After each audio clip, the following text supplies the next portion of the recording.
Cette saison, dans F1 Basics, on a décidé de vous proposer des thématiques didactiques, techniques pour parfaire votre connaissance de la F1 entre les Grands Prix et aujourd'hui, le pit stop.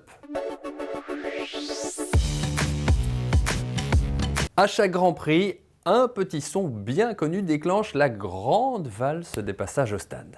Box, box, box, box. Et à partir de ce moment-là, la chorégraphie peut commencer. Le pilote arrive dans la pit lane, il arrive à son emplacement, un emplacement qui est souvent positionné un petit peu de travers justement pour faciliter l'arrivée au niveau du box, surtout si des équipes travaillent à côté en même temps, et pas de souci pour repartir puisque le pilote peut faire patiner ses roues arrière pour replacer et rediriger sa monoplace vers la pit lane.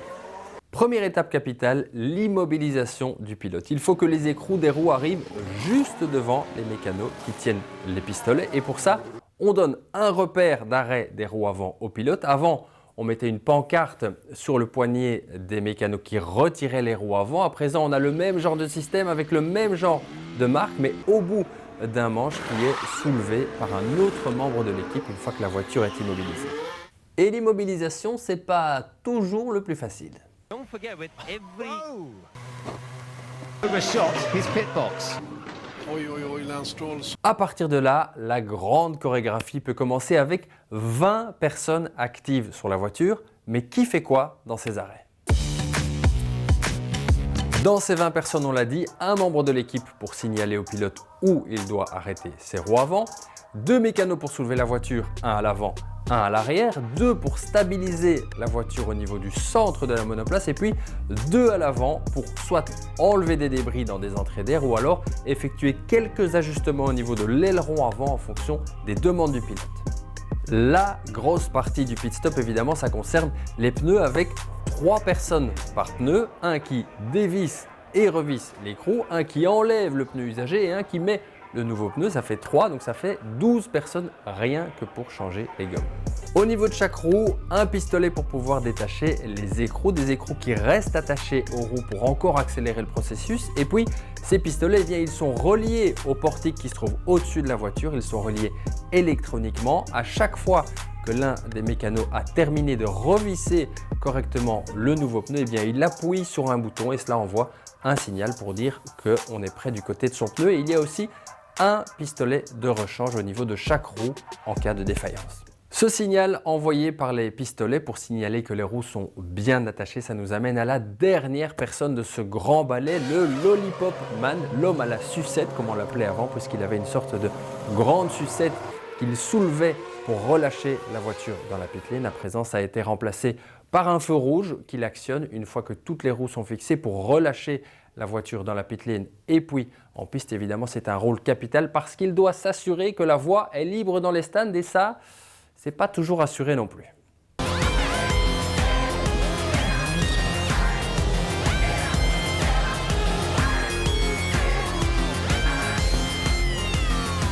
On récapitule, une personne pour pointer l'emplacement où le pilote doit s'arrêter, 2 pour soulever la voiture, 2 pour stabiliser la voiture, 2 pour l'aileron avant, 12 pour les pneus, une personne pour relâcher et puis on a encore 2 personnes en sécurité pour soulever la voiture à l'avant ou à l'arrière en cas de défaillance du cric. Ça fait 22 personnes au minimum qui gravitent autour de la voiture au moment d'un pit stop. Ce qui épate souvent, évidemment, c'est la rapidité. Le record du monde du pit stop le plus rapide est détenu par Red Bull. C'était au Brésil en 2019, 1 seconde 82 pour changer les 4 pneus de Max Verstappen. C'est un record qu'on ne battra sans doute pas, en tout cas pour l'instant, puisqu'on est passé vers les 2 secondes et demie à 3 secondes et demie quand ça se passe un petit peu moins bien et que ça s'éternise. La faute aux pneus qui sont passés de 13 à 18 pouces, qui sont plus volumineux, plus lourds, environ 20 kg à présent, donc ça prend un petit peu plus de temps, mais 2 à 3 secondes, c'est quand même encore raisonnable pour changer 4 pneus quand on voit ce que ça prenait dans les années 50.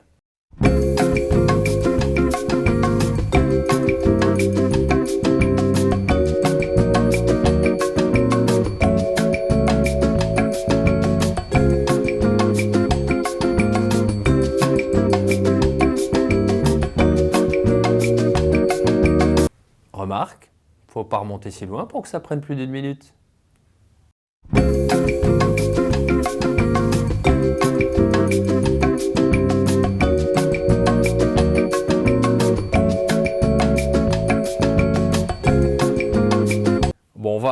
encore dire qu'on s'acharne. Mais en fait, même dans le temps, ils aimaient bien rajouter du piment au stand Ferrari.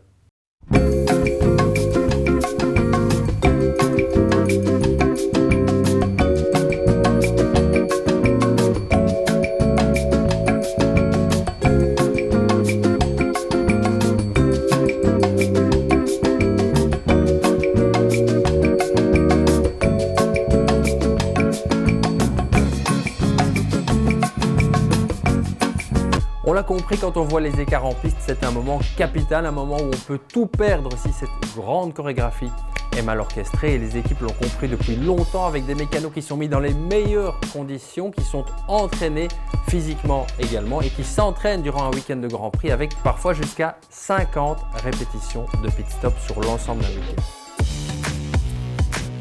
Les pit stops aux alentours des 2 secondes, c'est évidemment depuis l'interdiction des ravitaillements en essence à partir de 2010. Avant cela, on rajoutait encore 3 mécanos pour faire le plein d'essence avec des pit stops qui prenaient entre 7 et 10 secondes environ. C'est quand même rapide quand on voit la quantité d'essence qu'il fallait mettre, mais on faisait ça avec une pompe qui délivrait 12 litres d'essence à la seconde. C'est pas mal, c'est comme si vous faisiez le plein de votre voiture en 4 ou 5 secondes, et évidemment avec un débit comme ça et l'empressement, c'était pas toujours beau à voir.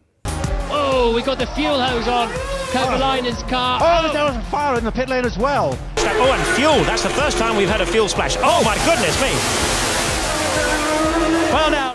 Maintenant que vous êtes chaud, vous voilà parfaitement armé pour profiter au maximum de cette chorégraphie parfaitement wheelée des pit stops. Enfin, pas toujours. Davidson in the Super Aguri comes into the Nobody's pit. there. No one's there waiting for him. Obviously, it's a bit of a surprise pit stop there. Whether he's got a problem, we don't know. Running P3, the team weren't expecting him, and whether he just misheard a radio call or what.